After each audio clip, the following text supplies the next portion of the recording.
Muy buenas noches tengan todos ustedes. Qué gusto, qué privilegio poder estar una vez más juntos y reunidos en el nombre de nuestro Señor Jesucristo. El día de hoy, quiero ser muy honesto, estaba dándole muchas vueltas a qué cosa compartir y lo que creí prudente, salvo que ustedes me indiquen lo contrario, es que lo que estaba predicando el domingo acerca del ayuno, creo que podría dar la oportunidad de meternos un poquitito más sobre la cuestión del ayuno, porque esto nos va a dar pie a poder hablar de un aspecto en Nehemías que no tocamos todavía, que es el asunto de las 5 torres, ¿sí?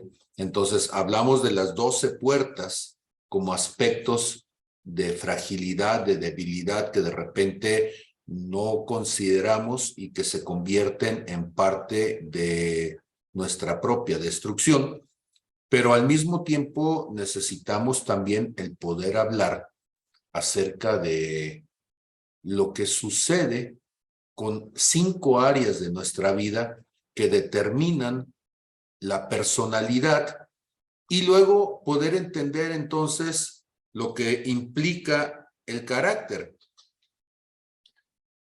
Y entonces, ahora, ¿por qué es importante eso? Porque estamos hablando, para los que quizá lleguen aquí de rebote a este video, pues estamos hablando de deconstruirnos como personas, y de las cosas en que necesitamos deconstruirnos es entender qué implica la personalidad y qué implica el carácter, y cómo cada una de las dos finalmente son cuestiones de las que tenemos que hacernos responsables. Pero no solamente eso, sino que tenemos que proyectar nuestra personalidad y nuestro carácter a que sean semejantes a la personalidad y el carácter de Cristo. ¿Vamos bien? Entonces, yo sé que esto puede empezar a sonar para algunos como psicología, y yo digo, pillines, ustedes son sensibles, ¿eh? Sí, pero cuando nosotros hablamos de psicología, no estamos hablando de psicología desde la perspectiva meramente humana, y que podría terminar cayendo en el humanismo como centro, el ser humano, de la existencia, sino más bien desde la perspectiva de el Evangelio, bueno, de la carta de Juan, más bien, es la tercera carta de Juan en el versículo 2, y aquí es donde voy a empezar a compartir. Bueno, hice una pregunta y no les di ni siquiera la oportunidad de contestar. Entonces, ¿les parece adecuado que le demos una segunda entradita a este aspecto del ayuno que quedó como predicación de domingo, pero que si le damos algunos aspectos más, pueda quedar más en firme y entender por qué el ayuno es importante para la conformación de lo que somos en Cristo, personalidad y carácter? Entonces, escucho rápidamente sus opiniones al respecto.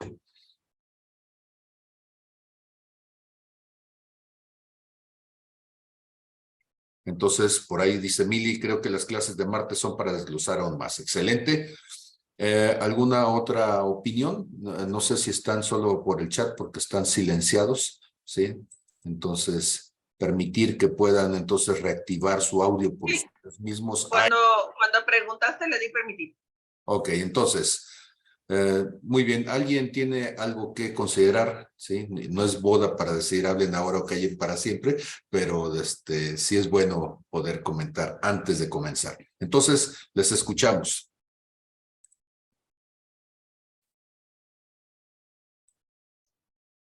Marta Villa puso en el chat, de acuerdo.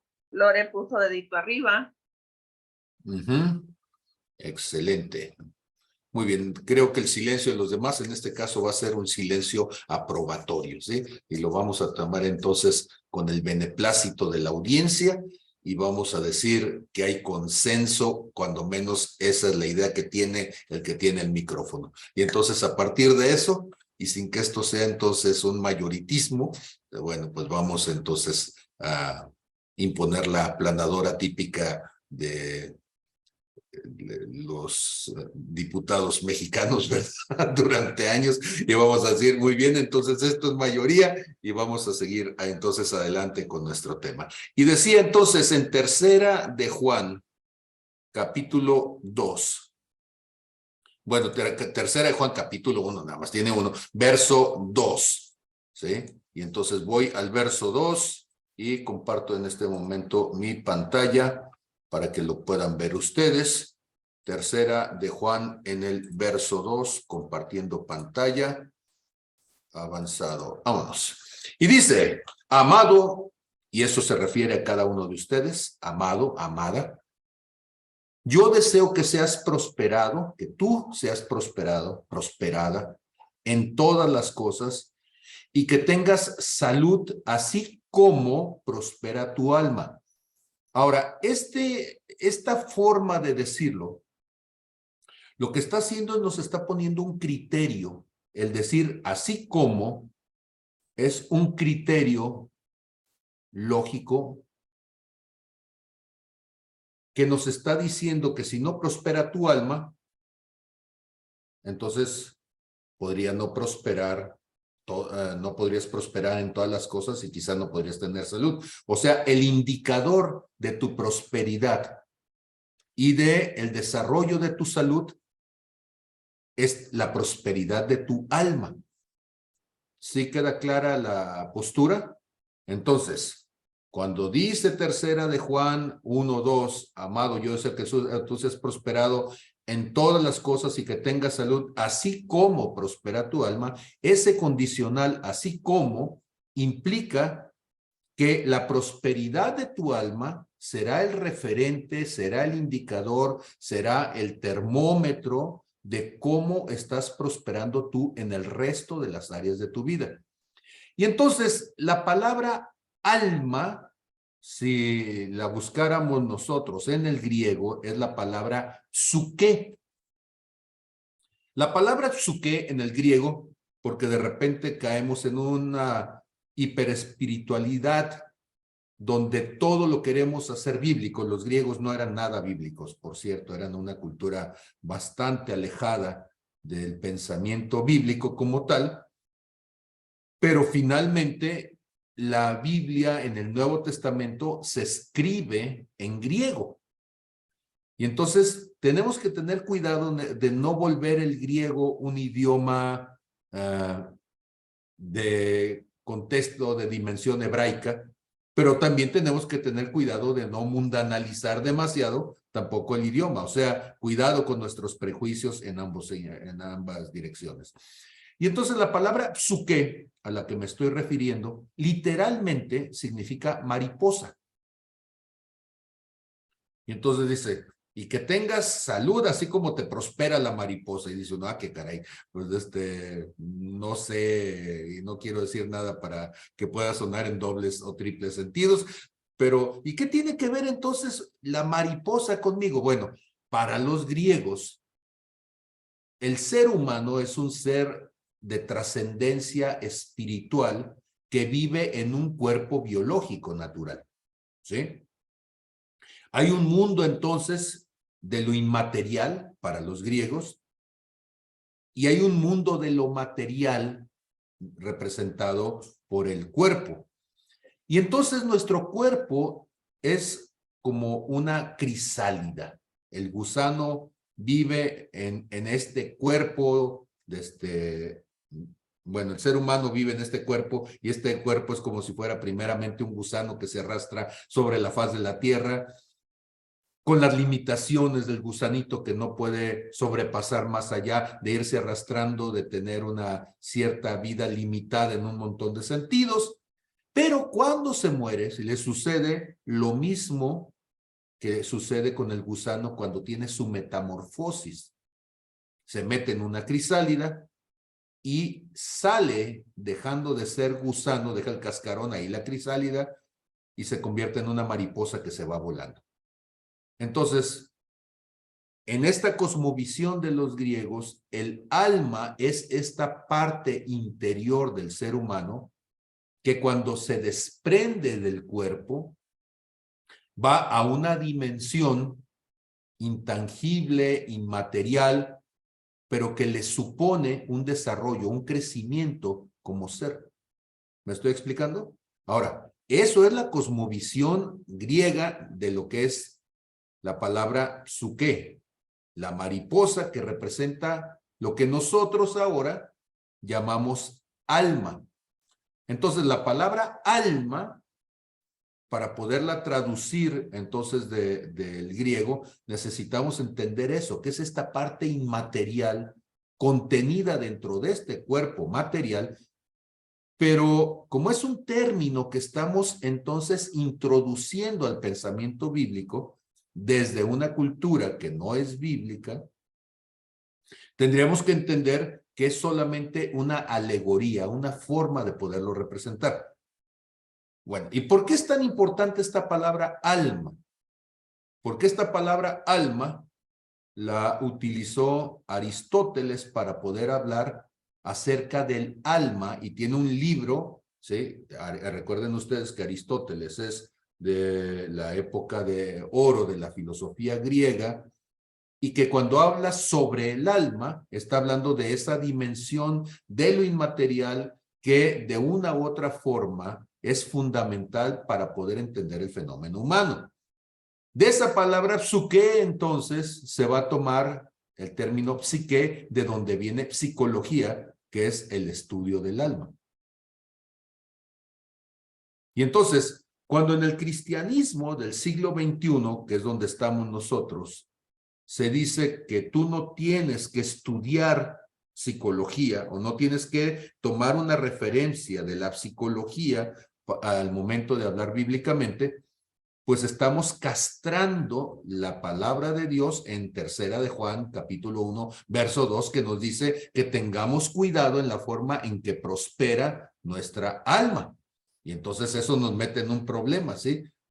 ¿Qué tengo que entender por alma desde el punto de vista bíblico y qué tendría que estudiar de ella, sin decir que eso no es psicología? Entonces, muchas veces los estudiosos de la Biblia se meten un balazo en el pie ellos solos, ¿sí? Porque primero en la falta de conocimiento del contexto bíblico, descartamos términos pensando que son mundanos cuando en realidad tienen un origen bíblico, tienen una dimensión bíblica. Segunda cuestión, la reflexión sobre el ser humano no necesariamente es contra Dios. O sea, cuando nosotros pensamos en por qué el ser humano es lo que es, por qué el ser humano se comporta como se comporta, por qué el ser humano toma decisiones como las toma, lo que estamos haciendo en esa dimensión es hacer una antropología bíblica también nosotros, tratando de justificar la dimensión de lo humano dentro del contexto bíblico. Hay tres dimensiones que son importantes tomar en cuenta cuando hablamos del contexto bíblico. La primera tiene que ver con la dimensión correspondiente a la figura de Dios.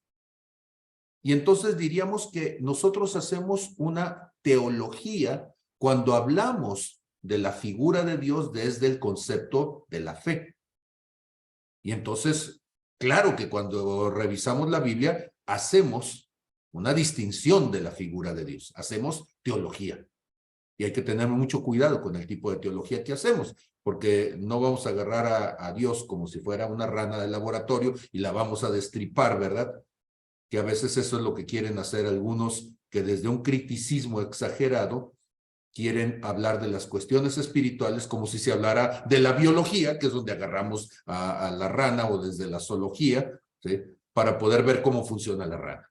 Ok, aquí estamos hablando de Dios desde su ser, desde su, diríamos, la palabra correcta es ontología, desde quién es Dios, qué cosas, cómo se comporta, cómo piensa, cómo se manifiesta. Todo eso lo que hacemos es teología. Entonces la teología bíblica pues habla de Dios, habla de Jesús, habla del Espíritu Santo, ¿sí? Pero cuando hablamos del hombre, no estamos haciendo teología. En realidad lo que estamos haciendo es un estudio del hombre y el término hombre es antropon en griego y entonces hacemos antropología bíblica. O sea, ¿cuál es la condición del hombre? ¿Cuál es su perspectiva, sus limitaciones, sus capacidades, su llamado, su destino, el propósito por el que está? Todo eso se llama antropología y la situamos desde lo bíblico. Y la tercera dimensión es la dimensión de la creación. Entonces, no solamente es el hombre, no solamente es Dios, no solamente es el hombre, sino que hay un tercer aspecto que siempre estamos alrededor de él girando, y es Génesis capítulo 1, Génesis capítulo 2, Dios está haciendo la creación, y la creación entonces implica no solamente los cielos, la tierra, implica la vida existente dentro del contexto de lo natural, lo que antiguamente los estudiosos llamaban lo físico, ¿sí? Y cuando hablaban de lo físico estaban hablando de la naturaleza. Y entonces a esa dimensión del universo le llamamos entonces cosmología, porque cosmos es el mundo, es el universo, es la creación. Entonces, cuando nosotros hacemos estudio bíblico, tenemos que tratar de empatar estas tres cosas. Nuestra visión de Dios, la teología bíblica, nuestra visión del hombre, la antropología bíblica, y nuestra visión de la creación, que es la cosmología bíblica. Muy bien, me gustaría escuchar comentarios sobre esto antes de poder seguir adelante. ¿Está bien definido? ¿Ya lo habían escuchado así? ¿Ya lo habían entendido así? ¿Qué me dicen ustedes, por favor?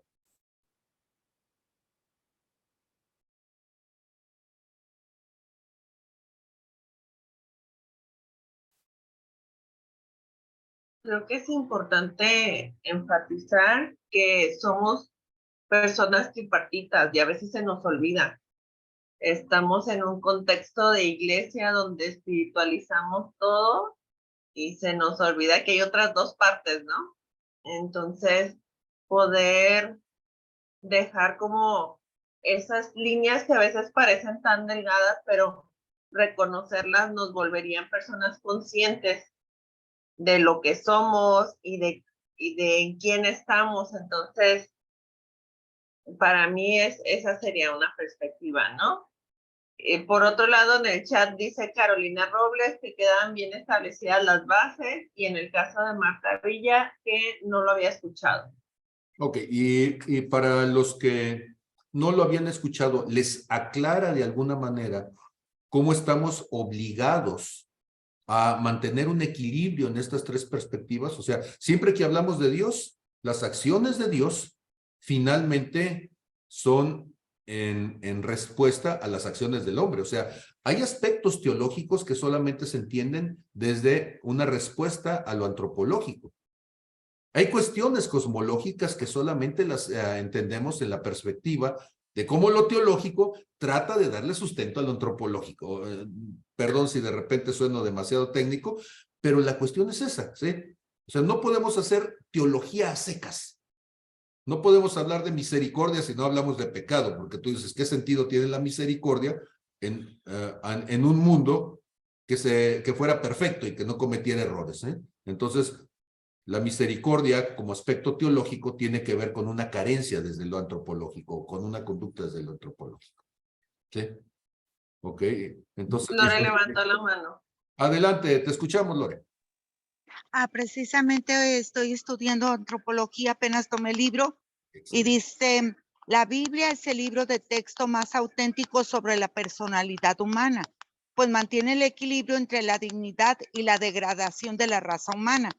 La palabra antropología se deriva de dos términos griegos, antropos, hombre, y logos, discurso, ciencia. Por lo tanto, la antropología trata de la ciencia del hombre como ser humano, pero a nivel de la Biblia, ¿no? No como un reino animal y que de clase, primate, familia, género homo, especie, no, nada que ver con eso. ¿Sí? Gracias. Ok, entonces andamos más o menos por la frecuencia de Lore, ¿sí? Entonces, ella está estudiando la licenciatura precisamente en teología y qué bueno que está llegando el momento en donde venga a complementar la visión de lo teológico con la visión de lo antropológico, y por supuesto hay que estudiar cosmología bíblica también. Y gracias, Gustavo, cuando dice que es claro, lo ha visto un poco en Fuego del Cielo y en los inicios de la psique del alma. Entonces, cuando hablamos del alma, estamos hablando de un aspecto, primero, que es intangible materialmente. Entonces, decir que es intangible materialmente significa que no se te nota el alma en las orejas, que no se te nota en el peinado, que no se te nota en sí, pero la manifiestas a través de lo que tú haces, de lo que tú eres en tu relación con otros. O sea, que el fruto de nuestras relaciones nos ayuda a entender lo que hay en el alma.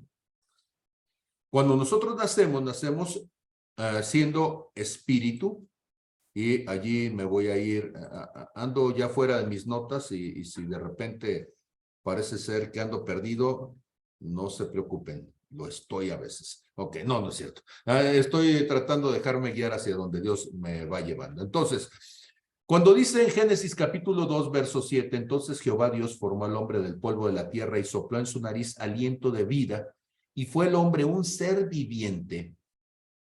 Lo que está diciéndonos es que la parte fundamental de la existencia de la vida en el hombre, en su condición en tanto criatura semejante a Dios, o sea, de la misma condición, de la misma naturaleza de Dios, como dice Génesis 1:26, hagamos al hombre a nuestra imagen, conforme a nuestra semejanza y señoría.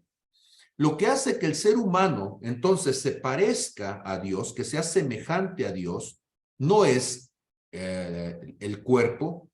Decía una cancioncita de los años 70, de qué color es la piel de Dios, amarilla, negra, roja, blanca, todos son iguales a los ojos de Dios, sí, porque no es un asunto biológico. No somos semejantes a Dios en lo biológico. No somos semejantes a Dios en el alma, y ahorita explico un poco por qué. Somos semejantes a Dios en lo espiritual. Primera de Tesalonicenses, capítulo 5, verso 23, y voy para Tesalonicenses, Primera de Tesalonicenses 5, en el verso 23, hace un momentito lo decía Mili, y el mismo Dios de paz los santifique por completo, y todo vuestro ser, espíritu, alma y cuerpo, sea guardado irreprensible para la venida de nuestro Señor Jesucristo. La parte que decimos nosotros espíritu es la que tiene la misma naturaleza, la misma condición ontológica del ser de quien es Dios, ¿sí? Entonces, somos semejantes a Dios en nuestra condición espiritual. El espíritu es eterno como aspecto que tiene que ver con el soplo de Dios. Ahora, ¿por qué estoy diciendo que el espíritu es eterno? Y lo dejo ahorita en una pequeña pausa para terminar la frase después de hablar del alma y del cuerpo. El alma, entonces, es psuké del que hablaba la palabra al principio, decir la mariposa, y ahorita vamos a tratar de entender la dimensión del alma. Y por último, el cuerpo, que es la parte biológica y que es la más sencilla de explicar. ¿Por qué es la más sencilla de explicar? Porque el cuerpo finalmente son tejidos, son células, es materia que está allí tangiblemente, que la puedo tocar. Puedo agarrar un pedazo de cuerpo, o sea, un tejido, y ponerlo en el microscopio y ver cómo funciona. Puedo tenerlo allí y puedo estarlo nutriendo en una patina o en un elemento de laboratorio allí. Durante años le puedo estar echando los nutrientes esenciales y puede estar viviendo allí. Pero, ojo, la parte biológica no explica la condición humana. Nos ayuda a sostener la existencia de la condición humana, pero no la explica completamente, porque es la parte más primaria de la condición humana. Yo sé que cuando Watson y Skinner recibieron el premio Nobel, ¿sí?, por haber logrado descubrir que había una cadena de ADN que justificaba ciertos patrones hereditarios, que justificaba ciertas normas de comportamiento, el premio que les dieron fue un Nobel en medicina, pero no se los dieron en teología. O sea, lograron identificar de las partes primarias de la existencia humana. Y cuando después, creo que era Watson el que estaba partiendo cerebros para tratar de demostrar que en ninguna parte de esos cortes neuronales había algo que se pareciera al alma, pues estaba diciendo algo que estamos compartiendo aquí, ¿sí? El alma es un intangible, el espíritu es un intangible, ¿sí? Entonces, no se va a descubrir en un laboratorio. Entonces, dejemos lo físico, y aquí tenemos en la congregación algunos médicos que nos podrían hablar bastante de la parte física en medio de nuestras limitaciones de lo humano, porque lo cierto es que, aún siendo lo más primario, ni siquiera eso lo entendemos completamente. No sabemos exactamente cómo funciona a profundidad nuestras redes neuronales, ¿sí? No sabemos entonces cómo se van generando los pensamientos. Sabemos que hay una sinapsis, sabemos que hay una manifestación bioquímica y una manifestación bioeléctrica, pero realmente no logramos entender cómo funciona todo ello. El alma, tú la vas desarrollando, o sea, no me gusta mucho cuando de repente tengo que combinar pensamientos, en este caso a través de los griegos, para poder decir cómo ellos pensaban en el alma. Decía Aristóteles que el alma es una tabula rasa, o sea, una hoja en blanco. Y que entonces en esa hoja en blanco nosotros vamos aprendiendo, desarrollando a través de nuestra interacción, de nuestras experiencias, vamos desarrollando los aspectos que nos van a definir como seres humanos.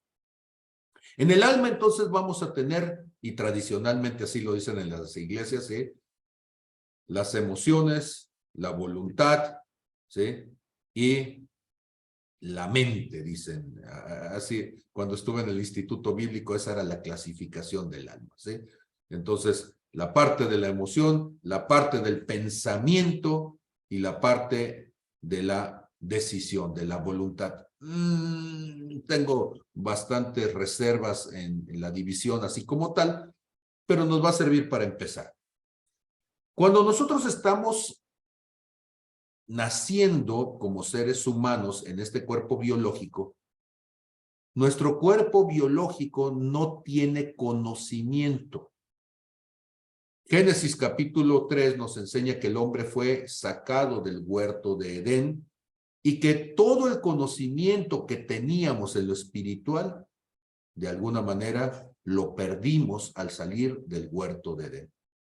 Entonces, imagínense ustedes, ok, les muestro un versículo en Génesis capítulo 2 para que se den cuenta ustedes de qué implica hablar del ser humano en el huerto de Edén. Génesis 2:19 dice: Jehová Dios formó pues de la tierra toda bestia del campo y toda ave de los cielos, y las trajo a Adán para que viese cómo las había de llamar. Y todo lo que Adán llamó a los animales vivientes, ese es su nombre. Imagínense ustedes que Adán está poniéndole nombre a todo. Y cuando uno lo dice así, lo dice uno con una facilidad y con una liviandad que hasta asusta. ¿Por qué?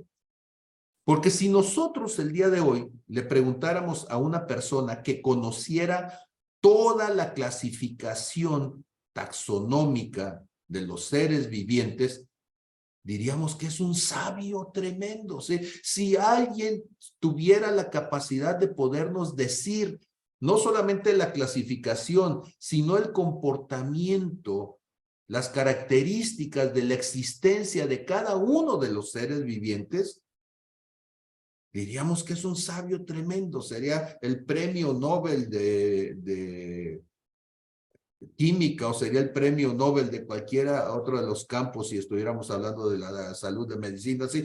Sería alguien con un conocimiento extraordinario. Y aquí estamos viendo a Adán, que sabe entonces de todas estas clasificaciones y entiende el comportamiento del mundo. Dios le pone la naturaleza en sus manos y le da la capacidad, el conocimiento, el entendimiento, la comprensión de todas las cosas. Entonces, es un físico teórico, es un químico teórico, es un matemático, es un biólogo, etcétera. Pero cuando el ser humano sale del lugar de Dios, se convierte entonces en un ignorante. Nacemos en ignorancia.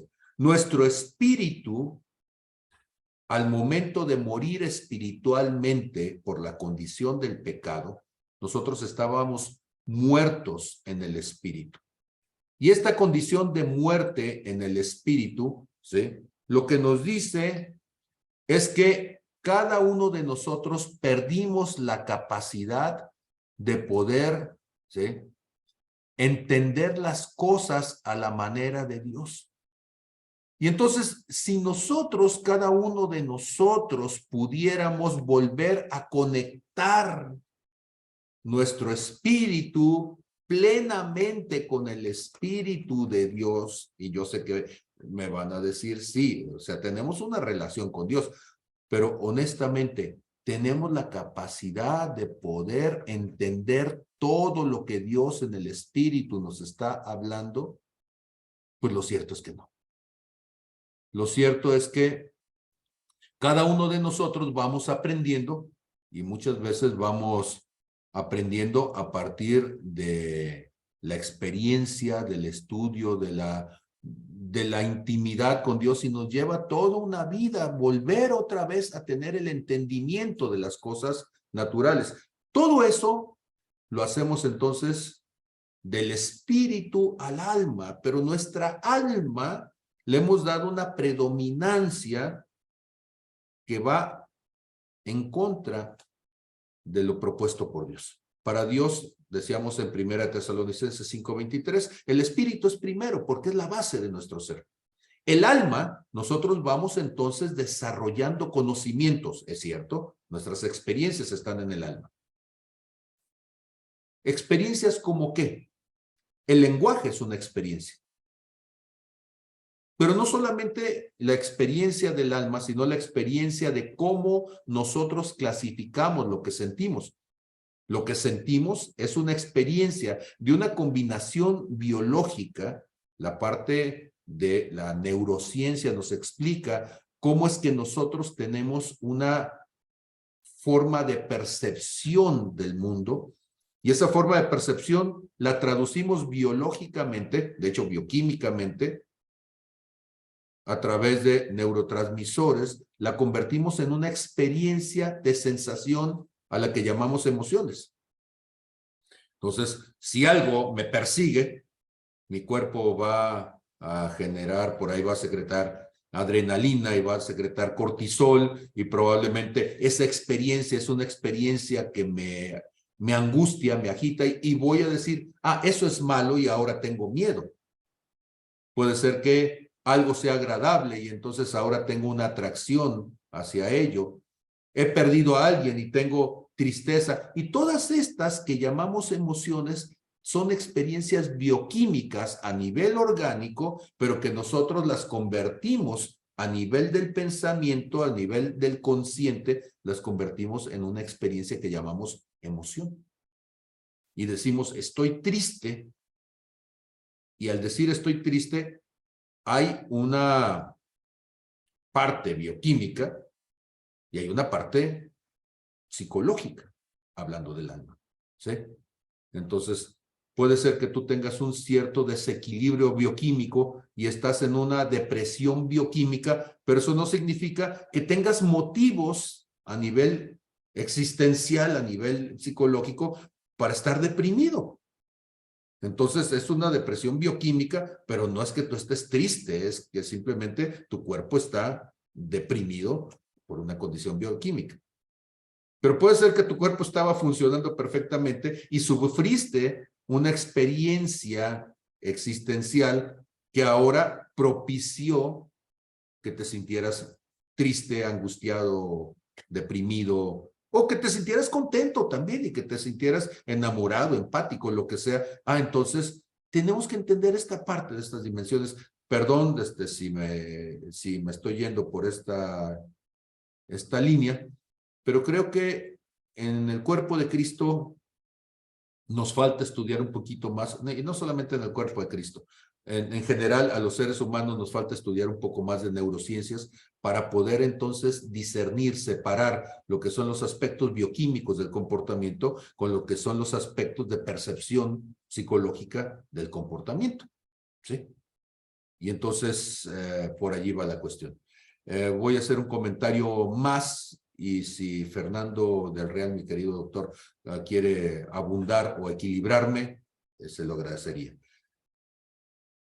Una persona tiene una situación de angustia, una situación bioquímica que está provocando ansiedad, depresión, un estado no deseable.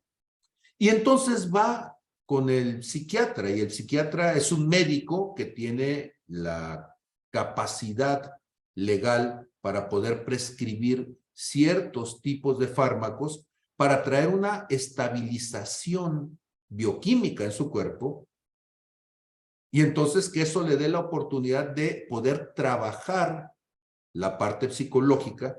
Y si anda por aquí Nidia, seguramente va a poder hablar acerca de lo cognitivo-conductual y poder entonces primero poner en orden lo bioquímico, y esa parte la hace el psiquiatra, para que entonces la parte psicológica pueda atenderla y cambiar entonces los pensamientos que estoy teniendo, que generan conductas, que generan entonces reacciones en mi forma de comportarme, y volver entonces a un equilibrio dentro del comportamiento deseable.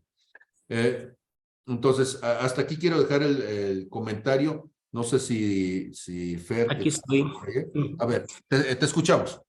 Sí, lo dijiste muy claramente y nada más quiero precisar algo. Mucha gente le tiene miedo a la palabra psiquiatra. Mucha gente le tiene temor por desconocimiento de neurociencias. Tiene miedo a tomar un medicamento y dice, no, yo solamente quiero psicoterapia. Los médicos o algunos médicos tenemos un decir, que por muy buen psicoterapeuta que seas, si la química cerebral no está correcta, no va a prosperar para bien el paciente. Me pongo yo en ejemplo. Cuando yo llego a Redime, yo estaba trabajando, o el especialista estaba trabajando en mi química cerebral. Por eso cuando recibo claves, fue la posibilidad de entenderlo, comprenderlo y entrar más profundamente en mí, ¿sí? O en mi ser, en mis entrañas, en mi corazón y todo. Y de una manera más rápida, más funcional, salir adelante de la situación en la que yo me encontraba, ¿sí? Por ponerlo de un ejemplo, porque mucha gente puede decir, es que acude al psicólogo. Yo los mandaría a Redime. ¿Por qué? Porque de una otra manera el gran sanador es Jesús y claves para mí fue no digo psicoterapia porque no quiero faltarle a nadie, pero yo lo equiparo en una situación de que se trabajaron mis emociones, mis sentimientos y a través del Espíritu Santo pude empezar a convertirme a una mejor versión de Fernando que ni siquiera conocía antes de estar mal en mi alteración. Sería mi comentario. Muchísimas gracias, Fer. Y entonces, queda claro que yo necesito poner en orden lo biológico para poder poner en orden lo psicológico y, curiosamente, poder poner en orden lo espiritual. Entonces, esta cadenita, esta concatenación de eventos de lo que yo soy, me muestra la importancia en el cuerpo de Cristo de entender de una manera razonablemente bíblica y razonablemente humana, en esta cuestión que dijimos de la antropología bíblica, que si yo no pongo en orden lo físico, ¿sí?, me va a ser difícil poner en orden lo mental, lo psicológico, lo álmico, dijeran algunos, ¿sí? Y entonces, y eso me va a hacer difícil poner también en orden a lo espiritual. Entonces, cuando yo estoy diciendo estas cosas, ¿sí?, y mientras voy jugando aquí con lo que Dios nos va poniendo mientras estamos hablando de esto, comparto entonces el siguiente versículo. Jesús está en el huerto del Edén, digo, en el huerto de Getsemaní, oigan, no más en el huerto de Edén.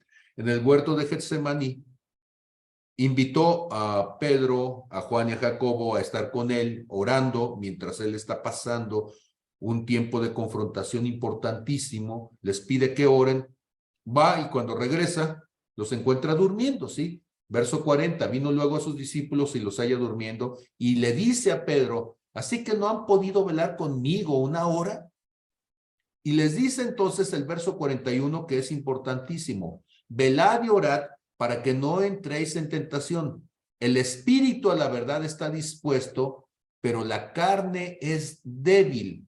Y lo que Jesús está diciendo aquí en una forma muy resumida es que aunque tú tengas la intención espiritual de hacer algo, si tu parte biológica no está en orden, no vas a poder hacerlo espiritual.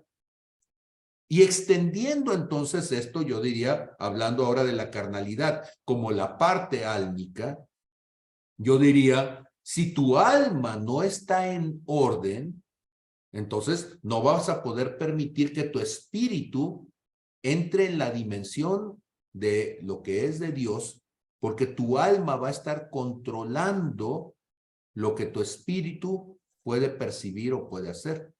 Por eso entonces el apóstol Pablo nos va a hablar de crucificar, ¿sí?, la carne, ¿sí? Y entonces cuando hablamos de crucificar la carne o cuando hablamos de crucificar lo terrenal en nosotros, ¿sí? Bueno, disculpen, eso es lo que pasa cuando uno está queriendo aquí hacer las cosas en el brinco, en lo inmediato, ¿verdad? Entonces, cuando nosotros estamos hablando de crucificar la carne o de hacer morir, ¿sí?, lo terrenal en nosotros, ¿ok? Dice Colosenses capítulo 3, verso 5. Hacer morir pues lo terrenal en vosotros, fornicación, impureza, pasiones desordenadas, malos deseos y avaricia, que es idolatría, ¿sí? Cosas por las cuales viene la ira de Dios sobre los hijos de desobediencia. ¿Ok? ¿De qué estamos hablando? De lo que estamos hablando entonces es de poner en orden el alma. Cuando hablamos de hacer morir lo terrenal está en el alma, no en el espíritu. Hacer morir es crucificar, llevar a la sujeción, a la obediencia, las cosas que están en nuestra alma. Y entonces, ¿qué son esas cosas que están en el alma? Lo vamos a tener de esta manera, denme oportunidad y ahí voy.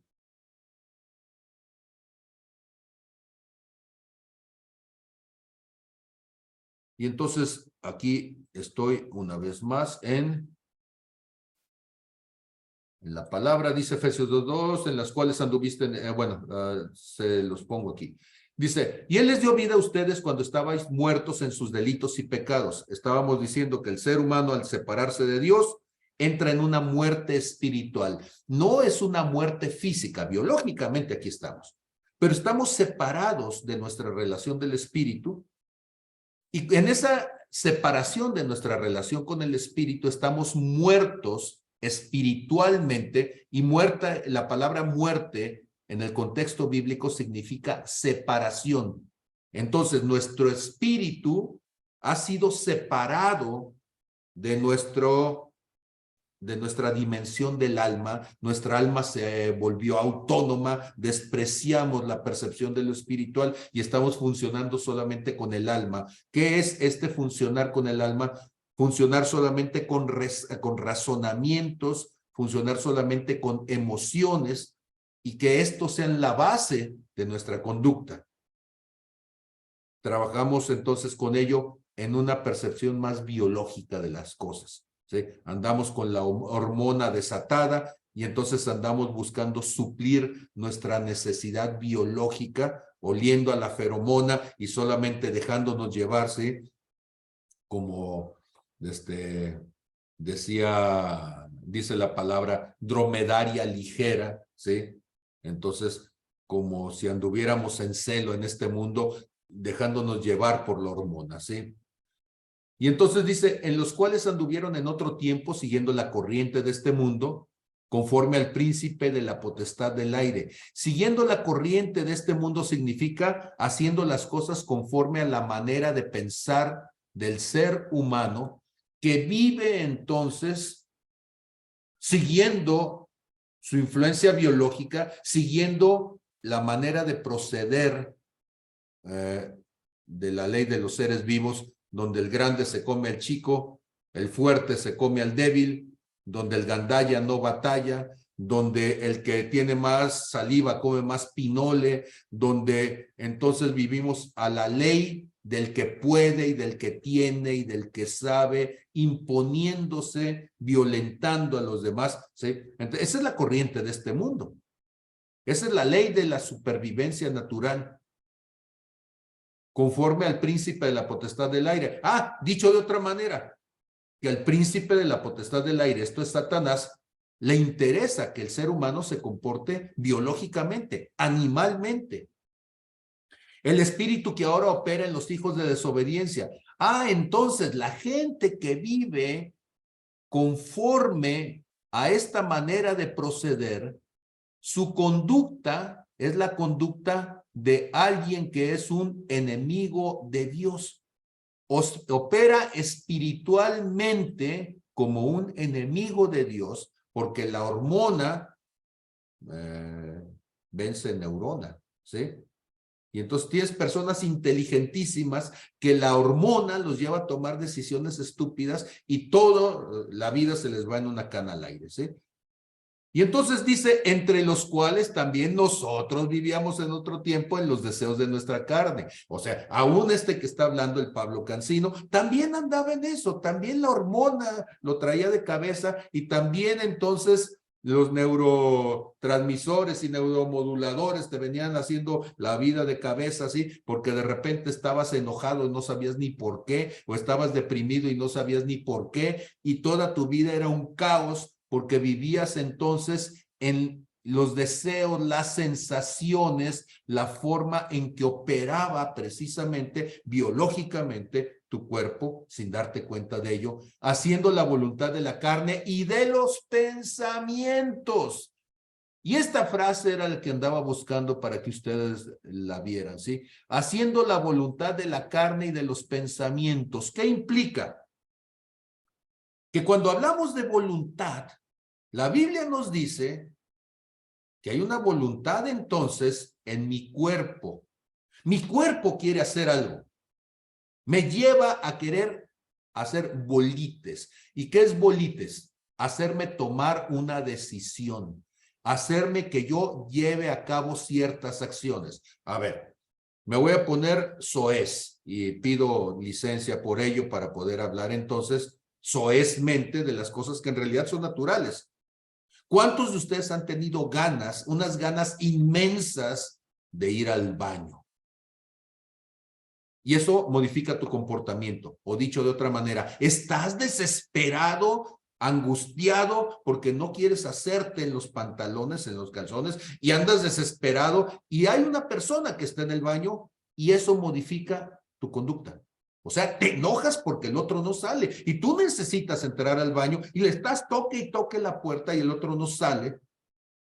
Y eso modificó tu conducta. No tienes la parsimonia, la tranquilidad. No. Tú estás diciendo, ¿qué estoy diciendo? Que salgas, ¿sí? O qué tal cuando tienes hambre y tu hambre es desesperada y estás enojado porque no te sirve. Entonces, cuando estamos hablando de estas cosas, ¿de qué estamos hablando? Estamos hablando que hay una voluntad en la carne. El que tiene la hormona desatada, ¿sí? Y hace hasta lo imposible para ir a suplir lo que su hormona le está diciendo. Estamos hablando de la voluntad de la carne. Es algo biológico. Pero se combina entonces con la voluntad de los pensamientos. O sea, hay una voluntad en el alma, ¿sí? De los pensamientos, me atrevo a decir también de las emociones, donde tú estás pensando algo y eso te está diciendo, es que lo quiero. ¿Qué pasa cuando una persona está en un momento de ira? Por un lado está la parte biológica, donde estoy sintiendo la adrenalina por la situación y estoy exaltado, el corazón me está latiendo deprisa, siento entonces que las venas acá en las cariótidas se me llenan de sangre, ¿sí? Y siento entonces con la adrenalina las fuerzas y las ganas de sonarte al otro. Sí, eso es la parte biológica, pero ¿y qué de los pensamientos? Porque, ojo, la carne no tiene premeditación, alevosía y ventaja. Las agravantes de la ley no son biológicas, esas son del alma. Y entonces estás pensando cómo hacer la venganza, qué palabra decirle, cómo ponerte, cómo le voy a pegar, en dónde, ¿sí? Y ya estás buscando la puerta de salida, etcétera, etcétera. Y entonces esos pensamientos van a tener un impacto, como me está diciendo Marta Villa ahorita, van a tener un impacto a nivel neurológico, ¿sí? Y entonces voy a generar los neurotransmisores, los neuromoduladores, que se van a convertir en una emoción desde el punto de vista, ahora biológico también, o lo que llamamos un estado, ¿sí? Bioquímico.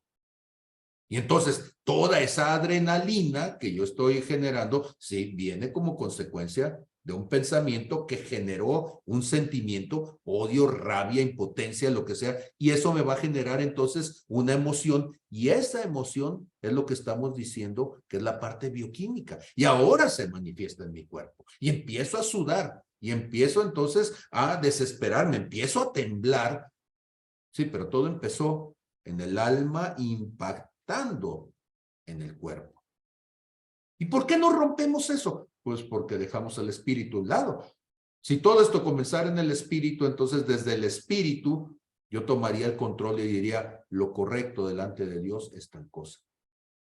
Y entonces, decíamos este fin de semana que las armas de nuestra milicia no son carnales, sino poderosas en Dios para la destrucción de fortalezas. Esto es lo que nos dice Segunda de Corintios, ¿sí? En el verso 3 voy a comenzar. Dice, pues aunque andamos en la carne, o sea, aunque yo vivo en este cuerpo y aunque tengo pensamientos y aunque tengo sentimientos, eso es el alma, ¿verdad? No militamos, no estoy peleando, no estoy viviendo en este mundo según esa carne, ¿sí? No estoy viviendo según esa carne. Porque las armas de nuestra milicia no son carnales y está entonces refiriéndose a no son de la dimensión del alma. La carnalidad en la Biblia significa algo que es del alma sin el control del espíritu. Entonces las armas de esta guerra que yo estoy viviendo no son del alma, sino poderosas en Dios para la destrucción de fortalezas. Y cuando está hablando de que son poderosas en Dios, son poderosas en el Espíritu de Dios a mi espíritu. Son poderosas en el Espíritu Santo para que mi espíritu entonces se alinee con ellas y yo pueda destruir las fortalezas. ¿Cuáles fortalezas? Las fortalezas del alma. No estoy hablando solamente de las fortalezas del enemigo, de las fortalezas de Satanás en los lugares celestiales, que sí las hay, pero no son en donde yo tengo que empezar a luchar, ¿sí? Porque los argumentos y la altivez que se levantan en contra del conocimiento de Dios no son cosas que están en los lugares celestiales, ¿sí? No son cosas que están en los lugares de tinieblas abajo de la tierra, ¿sí? En el Hades, en el Seol. No, no, no, no, no. Esos argumentos son cosas que tienen que ver con mi manera de pensar. La altivez tiene que ver con cosas que guardo en mi corazón. El orgullo, la soberbia, son cosas que estoy guardando en mi corazón a nivel álmico y que se levantan en contra del conocimiento de Dios, que yo quiero entender lo que Dios hace desde mi espíritu y tengo que llevarlas cautivas. Todo pensamiento, y aquí tengo en todo pensamiento, estoy hablando una vez más de lo que hay en mi alma, ¿sí? Para que sean obedientes a lo que la palabra dice y que esté yo pronto a castigar toda desobediencia. ¿La desobediencia de quién? ¿De mi hijo? ¿De mi perro? ¿Del perico? No, no, la desobediencia de mi alma. Yo tengo que decir, alma mía, ¿sí? Ponte bien. Alma mía, haz lo que te estoy diciendo, ¿sí? Alma mía, haz entonces la voluntad del Señor. Por eso cuando nos va a decir David, ¿sí? En Salmo 103, bendice alma mía al Señor, ¿sí? Bendiga todo mi ser, mi santo nombre. Bendice alma mía al Señor y no olvides ninguno de tus beneficios. ¿Quién le está hablando? Si me permiten decirlo de esta manera, mi espíritu le está diciendo al alma, alma, disciplínate. Pensamientos, pónganse bien. Emociones, no se desequilibren, ¿sí? Manténganse en sujeción. Mi espíritu diciéndole a mi alma, ponte bien. Presto para castigar entonces toda desobediencia. Y cuando digo presto para castigar toda desobediencia, lo que estoy diciéndole es, tengo que llevarte a la crucifixión. Tengo que llevarte entonces a la cruz. Para que entonces mi alma, que dijimos que ahí están esos pensamientos y esas emociones, se conviertan en la obediencia perfecta.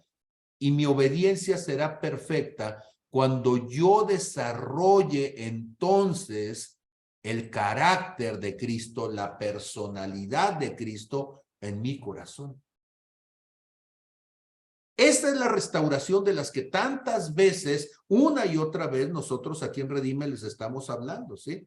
Entonces, a mí no me interesa que tengas la cabeza llena de versículos. A mí me interesa que tu alma esté sometida para que esos versículos que ya te sabes los puedas vivir.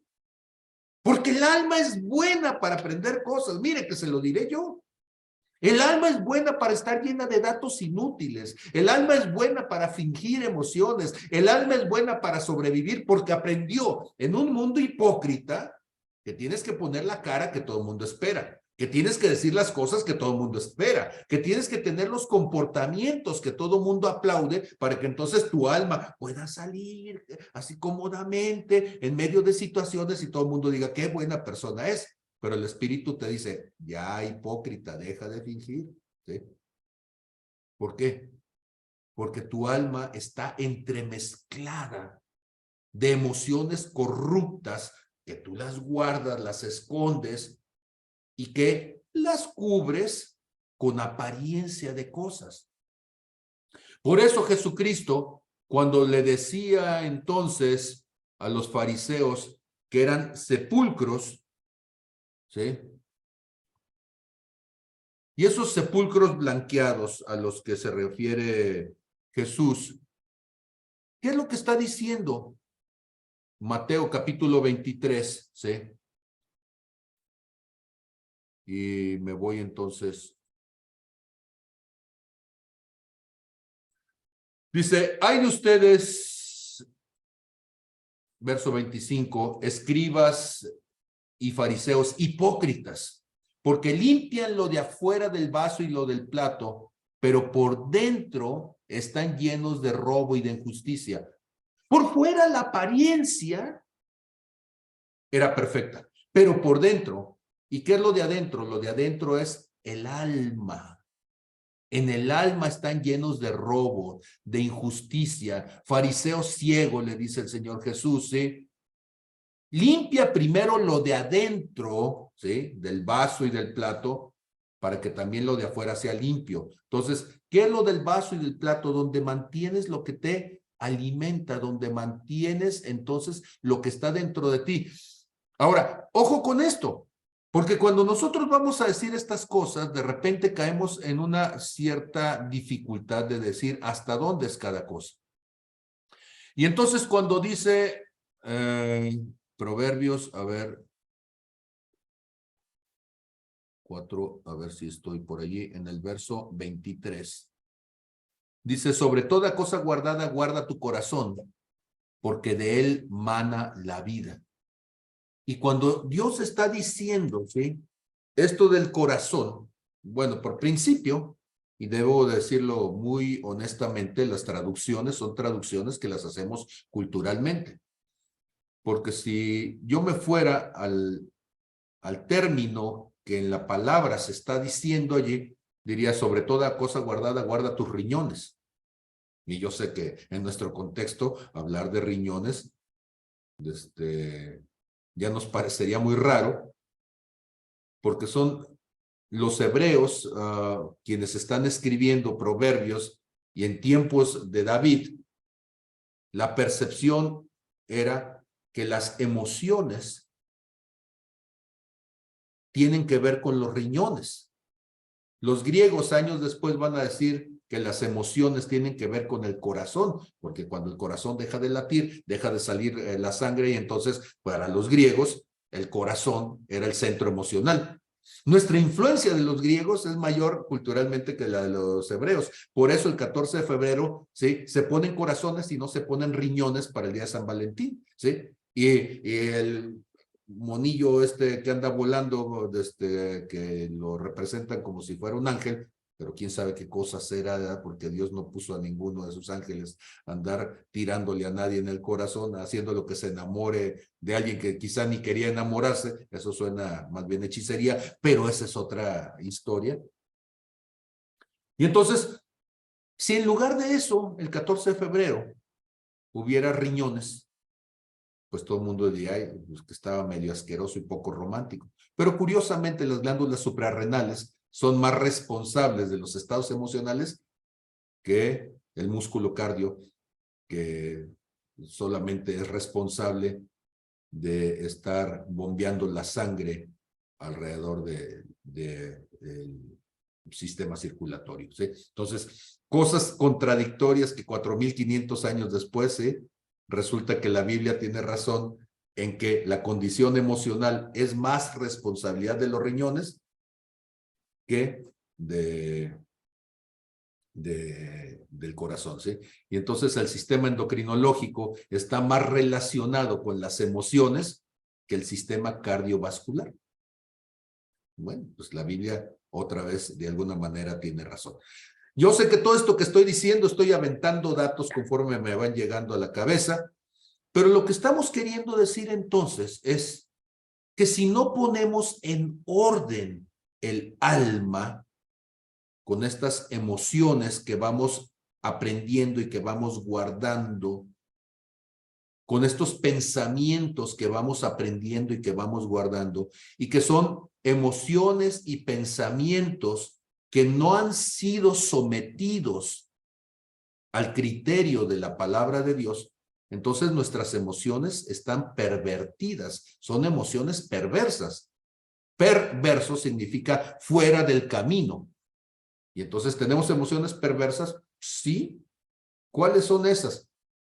Pues en Gálatas capítulo 5, y ahí voy para Gálatas, en el capítulo 5, y voy a andar ahí por el verso 17, 16 y 17, dice, les digo pues, anden en el espíritu y no satisfagan los deseos de la carne. Ya dijimos que la carne, podríamos interpretarlo, siglo XXI, a nivel de tu condición psicológica, ¿sí? De tu alma, que no ha sido redimida, entonces anda en el espíritu y no satisfaga los deseos de un alma no redimida, de un alma pervertida, porque el deseo de la carne, o sea, el deseo de esa alma pervertida es contra tu espíritu y el de tu espíritu es contra esa alma pervertida, ¿sí? Y estos se van a oponer entre sí para que no hagas lo que quieres. ¿Cómo que lo que quieres? Pues sí, porque si tu espíritu quiere obedecer a Dios y hacer las cosas a la manera de Dios, tu alma dice, ah, no, yo no quiero, ¿sí? Y si tu alma quiere hacer entonces y irse a revolcar al charco, tu espíritu va a decir, no, yo no quiero, ¿sí? Y entonces estás en una constante lucha entre un espíritu que quiere adorar a Dios y un alma que lo que quiere es pervertirse, darle entonces la saciedad a esta intención corrupta de vivir conforme al mundo. Y dice entonces Gálatas 5:18, y si son guiados por el Espíritu no estás bajo la ley. Pero en el verso 19 nos va a decir, y manifiestas son las obras de la carne. O dicho de otra manera, un alma pervertida se va a manifestar en, y ojo, no es la lotería para que nadie diga, ¿sí? Buenas. Hice rayita, hice columna, buenas, ¿sí? Manifiestas son las obras de la carne, que son adulterio, fornicación, inmundicia, lascivia, idolatría, hechicería, enemistades, pleitos, celos, iras, contiendas, disensiones, herejías, envidias, homicidios, borracheras, orgías, y como la lista se podría ir toda la vida, ¿sí? Dice, y cosas semejantes a estas, acerca de las cuales les amonesto, como ya se los he dicho antes, que los que practican tales cosas, o sea, los que viven conforme a un alma corrupta, los que viven conforme a emociones corruptas, no heredarán el reino de Dios. Y entonces hablar de la deconstrucción es hablar de cómo tenemos que desarmar todo lo que nos dijeron y lo aprendimos acerca de esos pensamientos y de esas emociones, y tenemos que hablar de ellos y desarmarlos para ponerlos en orden. ¿Qué significa ponerlos en orden? Significa llevarlos a la cruz. ¿Qué significa ponerlos en orden? Significa ayunar. Y ayunar es poner en sujeción lo que está fuera del comportamiento de Dios. El entrenamiento solamente es dejar de comer. Es un entrenamiento, es el kindergarten, es el jardín de niños. Dejar de comer solamente es para que aprendas la metodología, pero dejar de comer no te va a cambiar. Podrás perder algunos kilos, pero sigues siendo el mismo soberbio pedante de toda la vida, ¿sí? Entonces, dejar de comer solamente es para que veas que si tú puedes controlar lo que es biológicamente necesario para la vida, para tu cuerpo, entonces puedes hacer cosas que no son necesarias, fundamentales para la vida. Comer es importante, respirar es importante, ir al baño es importante, porque son las funciones vitales de la vida. Una célula necesita nutrirse. Una célula, bueno, eso se llama endocitosis. Una célula necesita excretar. Eso se llama exocitosis. La celulita que no tiene pecado en su vida, que no tiene nada más, ¿sí?, que funciones vitales, necesita nutrirse. Y para nosotros, nutrirse de la célula es el equivalente a comer, es el equivalente a respirar, ¿sí? Y necesito sacar lo que ya no sirva. Eso se llama exocitosis. Y acá con los seres humanos se llama excreción. Necesito desechar todo lo que mi cuerpo ya no necesita y que si lo dejo adentro, aumenta mis niveles de toxicidad y puede terminar matándome. ¿Qué otra cosa necesito? La célula hace una bipartición. Y esa bipartición, en el caso de los organismos macro como nosotros, pues le llamaríamos entonces una reproducción. La célula se reproduce, nosotros nos reproducimos y esa es una función entonces sexual. ¿Qué más hace la celulita? Pues nada más. Necesita descansar. La célula necesita tiempos de reposo para que entonces en esos tiempos de reposo le dé oportunidad, ¿sí?, a poder excretar, poder desechar lo que no sirve. Nosotros entonces necesitamos tiempos de reposo, también necesitamos dormir. Si esas son las funciones básicas de la vida, yo puedo ayunar de ellas, de cada una de ellas, yo puedo ayunar. O sea, yo puedo ayunar en respirar. ¿Cómo se ayuna para respirar? Tú puedes aguantar la respiración y gracias a eso puedes bucear. Te puedes meter abajo del agua y como no estás respirando, contienes la respiración, te puedes meter y puedes bucear, encontrar algo abajo del agua, pescar, divertirte, yo no sé qué puedes hacer. Los seres, hay animales como las focas que han aprendido a aguantar la respiración, las ballenas que son mamíferos, los delfines que son mamíferos, tienen pulmones, aguantan la respiración para poder entonces sumergirse y vivir bajo el agua sin ahogarse. Hay animales que no saben aguantar la respiración, como las vacas, y entonces las metes y si duran más de un minuto allí, como no saben aguantar la respiración, se van a ahogar, ¿sí? Necesitan estar con la cabeza afuera del agua. Podemos aguantar entonces la respiración. ¿Puedo aguantar excretar? Sí, me puedo aguantar 5, 10, 15 minutos, media hora, 1 hora, 3 horas. Si no encuentro un baño, voy manejando en la carretera, no hay donde un lugar seguro y me aguanto hasta llegar donde hay un lugar seguro. Eso se llama ayunar. ¿Podría aguantar demasiado? Sí, me puedo causar una lesión.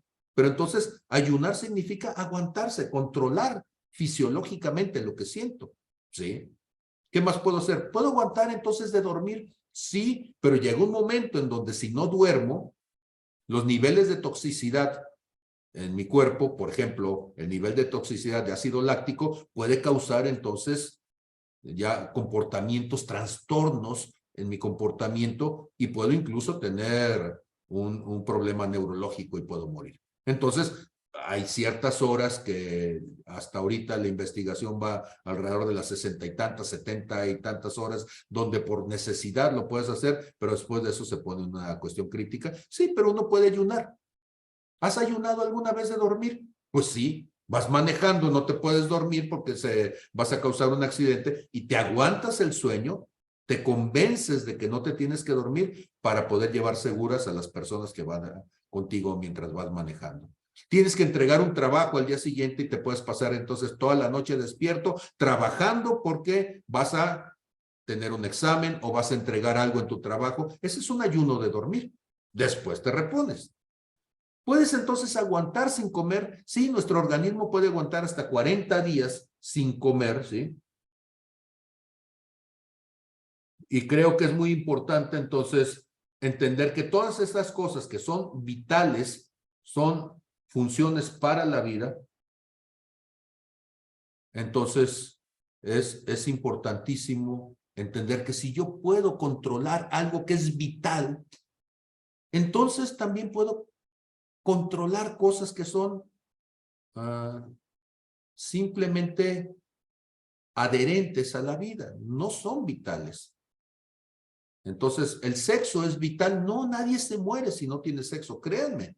Ahora, ¿es incómodo? Pues seguramente debe serlo, porque es parte de una conducta, bueno, de una necesidad orgánica de la reproducción y además por todo lo que es el cóctel de neurotransmisores que se generan y cómo afectan los estados de ánimo. Bueno, pues dice uno, pues sí, hay un deseo sexual. Pero nadie se muere si no tiene sexo. Nadie se muere si no abre la boca y dice una barbaridad. Nadie se muere si no toma alcohol. Nadie se muere si no fuma. Nadie se muere si no se droga, porque no son funciones vitales. Y entonces la Biblia nos lleva al punto de decir, a ver, tienes que aprender que en el ayuno vas a controlar, vas a poner en orden áreas de tu vida que están siendo un impedimento para tu desarrollo espiritual. Y entonces la tarea, y se me está acabando el tiempo, perdón porque estoy hablando como taravilla, pero la tarea para cada uno de nosotros es darnos cuenta de en qué áreas no tengo control de mí. ¿Qué áreas, ya sea pensamientos, emociones, he generado conductas, o sea, acciones, hábitos que se han conformado como parte de un carácter o de una personalidad corrupta, perversa, fuera del camino de Dios. Y dice uno, ¿y cómo la voy a cambiar? Bueno, primero comienza aprendiendo a ayunar. Cuando sepas ayunar, o sea que puedas decir, sí puedo poner en orden mi cuerpo, entonces vete de lo concreto a lo abstracto. Ahora ya no sea algo que tiene que ver con comer, ahora que sea algo que tiene que ver con la conducta que estás teniendo. Y empieza a mostrarte por tiempos. A ver, ¿puedo pasar 5 minutos sin decir una barbaridad? Y tómate tiempo.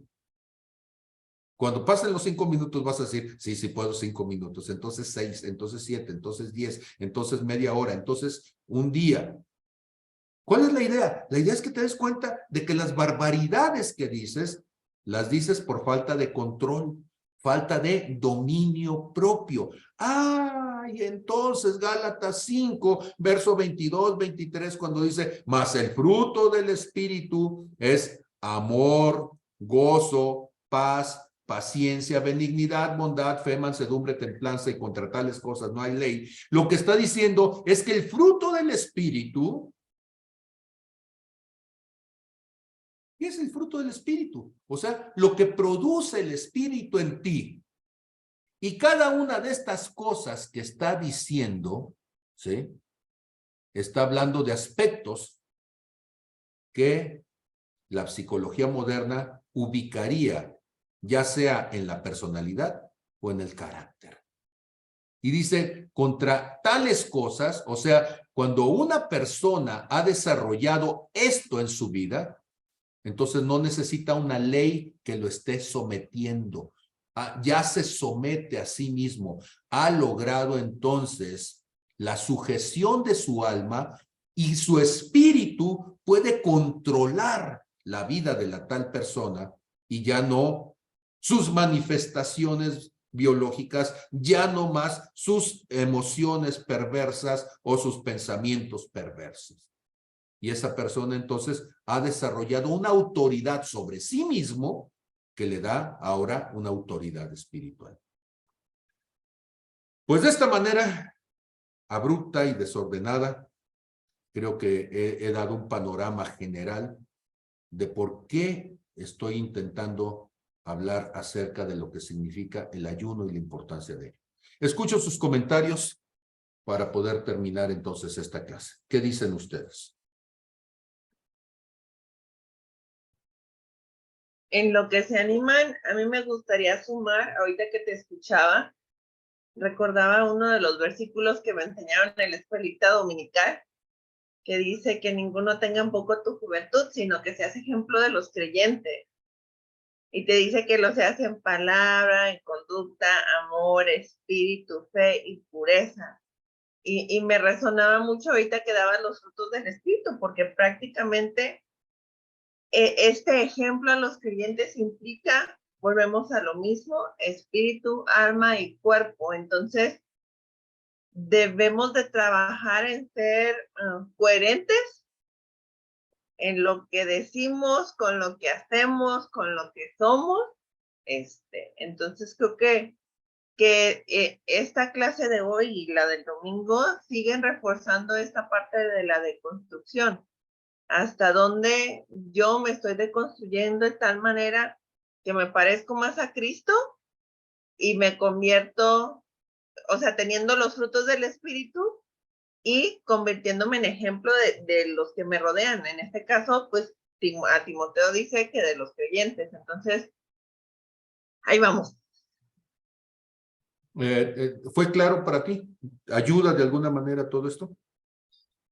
Sí, y suma a estas pláticas, ¿no? De tiempo en el que, incluso me acuerdo que en algún momento yo te decía que tenía amigos en conflicto porque querían estudiar psicología y les decían que no era correcto, pero cuando lo explicas así o cuando nos enseñas a verlo de esta manera, vemos la profundidad y la necesidad de trabajar en nosotros y de la oportunidad que eso de lo que nosotros estamos aprendiendo lo podemos compartir Y eso le da más libertad a las personas de acercarse a Jesús, o sea, ni siquiera de acercarse a nosotros, sino de acercarse a Jesús para que sea Él quien les muestre, ¿no?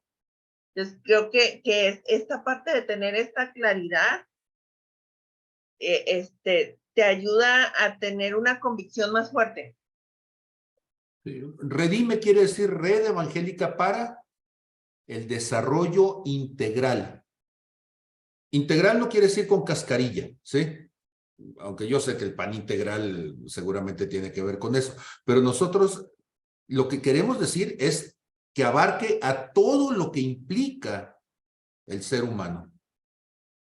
Y entonces estamos hablando de espíritu, alma y cuerpo.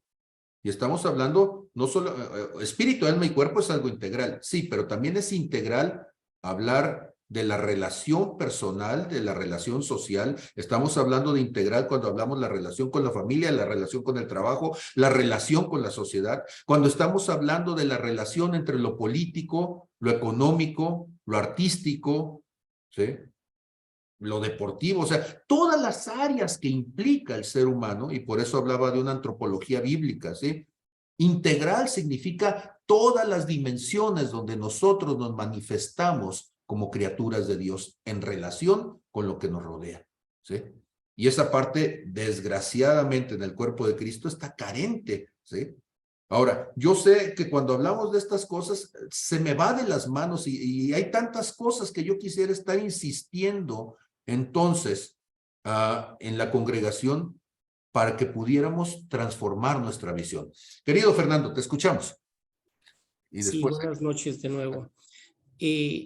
Viene a colación lo del domingo y lo de hoy, a los ayunos, que gran cantidad de gente le ha dado por dejar de comer y le llama eso ayuno, y de pronto me los encuentro que están todos con problemas de salud física por hacer cierto tipo de ayunos, pero en el comportamiento, que es el verdadero ayuno, y en otras acciones, se ha malentendido. Hace tiempo escuchaba que de todo lo que leemos o de todo lo que escuchamos se nos pega un 30%, otros dicen que menos. Lo que ocurrió el domingo y lo que acaba de ocurrir ahorita, yo considero que son lecciones que deberíamos tener una vez al mes o cada 6 semanas, porque me parecen fundamentales, porque nos centran en un cambio verdadero, en entender el ayuno, no nada más el ayuno clásico de Cuaresma, el ayuno clásico de Semana Santa, el ayuno clásico de ese tipo, ¿sí? Sino me gustó mucho desde el ejemplo que se puso de los niños, de cómo se pone el control de esfínteres y todo eso. Se me hace tan didáctico, tan práctico de entender. Por eso yo decía que fue magnánimo lo del domingo, ¿sí? Y ahora lo complementa porque de una manera tan sencilla se ha hablado de algo tan complejo que ahora sí que cualquier niño, joven o adulto, si queremos, lo podemos entender por la manera de decirlo.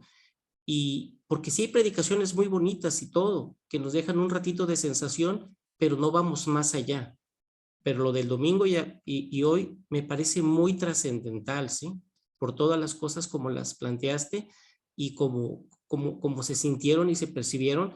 Y yo lo digo por lo que pasó el domingo. A mí no me había pasado nunca lo que me pasó este domingo y ahora lo reafirmo y todo, ¿sí? Y el día de hoy yo lo viví, ¿sí? ¿Por qué? Porque tuve una tentación muy fuerte y gracias a ese domingo pude hacer lo que tenía que hacer y pude aplicar lo que viene siendo el control, ¿sí?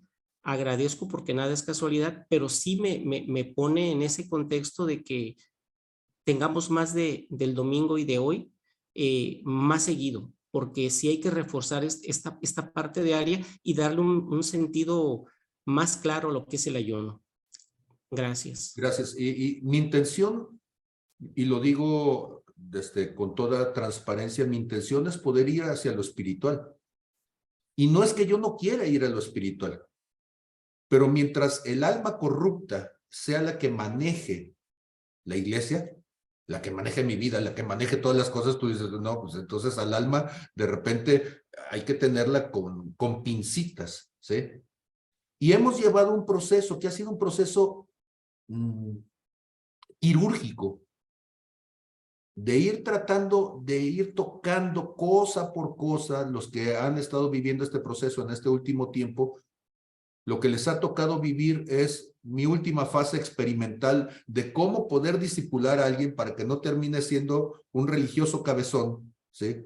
O un cristiano lleno de argumentos, pero finalmente promiscuo, a decir, a ver, lo que queremos es una verdadera transformación, y esa verdadera transformación tiene que partir desde la conciencia, desde la comprensión distinta de lo bíblico, para que entonces vayamos autorregulándonos en el alma y que el espíritu empiece a tomar cada vez mayor control, mayor autoridad, ¿sí? Hasta que sea el espíritu el que controle y ya no el alma.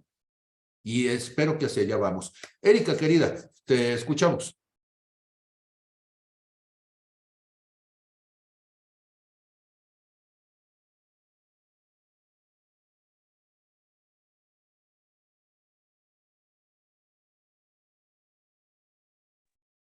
Ahora sí, viene. Ahí me escuchó. Perfectamente. Lo andaba buscando y no lo encontré. Dije, ¿qué pasó? Se me perdió. Antes que nada, agradecer porque no había escuchado algo tan claro, creo que es la palabra, tan claro, tan práctico y tan fácil, creo yo, a mi entendimiento, de poner orden o de dar orden a todo lo que tenemos que hacer. Es muchísimo lo que tenemos que hacer, pero si empezamos, como usted lo dice, por entender que somos un ser tripartito y que en cuerpo, alma y espíritu se tiene que trabajar, entonces se facilita, creo yo, mucho más. Cuando yo llegué a Redime hace 4 años, más o menos, no, hace 3 años, lo primero, un domingo yo estaba en mi casa, que es su casa, que es más de mi mamá que mía y suya. Estaba comiéndome un plátano. Lo estaba viendo y de pronto me senté con mi hija y le empecé a decir, ¿sabes qué me dice Dios? Me dice que somos como un plátano. En realidad muchas veces no nos damos cuenta, pero somos ese plátano, somos un plátano, y no sé si se han dado cuenta los demás compañeros de Redime, pero tú abres un plátano y son 3 partes, unidos por algo que no se ve, pero está ahí presente. Y a mí me decía, es que tú eres como un plátano, eres cuerpo, eres alma y eres espíritu, y en las 3 tienes que trabajar. No se trata de que nada más te vayas por una, porque vas entonces a desequilibrarte. Necesitas trabajar el equilibrio. Y todo porque yo preguntaba, ¿por qué si hay tanta gente metida en las iglesias, en las diferentes religiones, cómo es que terminan lastimando tanto a todas las personas que están a su alrededor y hasta a sí mismos, ¿no? Y entonces me decía, justamente porque necesitan un equilibrio. Todo lo que está visto ante los ojos de los seres humanos es algo que se tiene que cambiar, pero siempre terminamos por la vida más fácil, ¿no? Por la vía más fácil. Yo quiero que Dios me cambie, yo quiero que Dios haga, yo quiero que lo que yo declare se haga. Sí, pero también te toca trabajar, también nos toca trabajar en qué somos, en qué hacemos, en lo que decimos, en lo que no cumplimos, en decisiones equivocadas, en no meternos a la presencia de Dios para realmente alimentarnos de ahí y empezar a pues realmente a tomar un rumbo en el espíritu y no en mi entendimiento natural y no en lo que yo pienso, no, que realmente sea dentro del espíritu que nos podamos mover,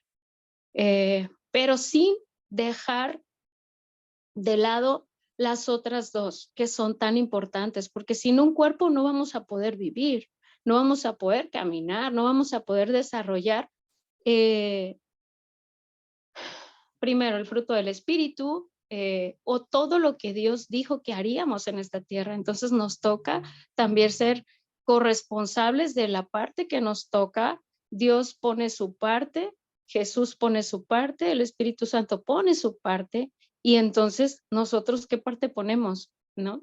Y esa parte de que la podamos llevar en la familia, en el trabajo, en tu cotidianidad, donde te desarrollas, en tu carácter, que realmente eso es yo lo que creo que nos cuesta más al ser humano, porque pues también no nos han enseñado esa parte de autoconocernos, de saber qué es lo que queremos, de saber hacia dónde vamos, etcétera. Entonces yo creo que es mucho trabajar, pero con esta clase, yo no estuve el domingo, pero esta clase me dejó muy claras muchas cosas, mucho más claras de lo que ya las tenía en algún momento, pero además para poderlas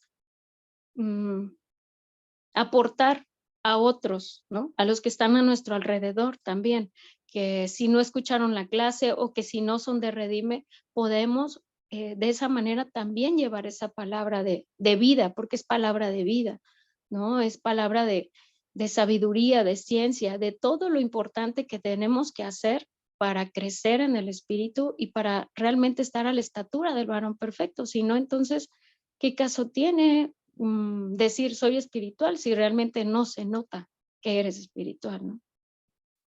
Yo, era mi contribución. Muchísimas gracias. A Muy bien, usted, pastor. tengo el comentario de mi querida doctora Norma Mercado. Me dice que en 2 Corintios 6, 4 y 5, el apóstol Pablo muestra al ayuno como una prueba de ser un siervo de Cristo, de nuestro Señor. Y no hay siervo que no imite a su Dios. Entonces, necesitamos orar, necesitamos ayunar, ¿sí? Y entonces el ayuno es trabajo. Entonces ¿qué tenemos que hacer para poner en práctica la obra de Dios? Pues tenemos que hacer la parte que nos toca. Y la parte que nos toca, Jesucristo dijo, hay que ayunarle. Tienes que trabajar en ti mismo, ¿sí?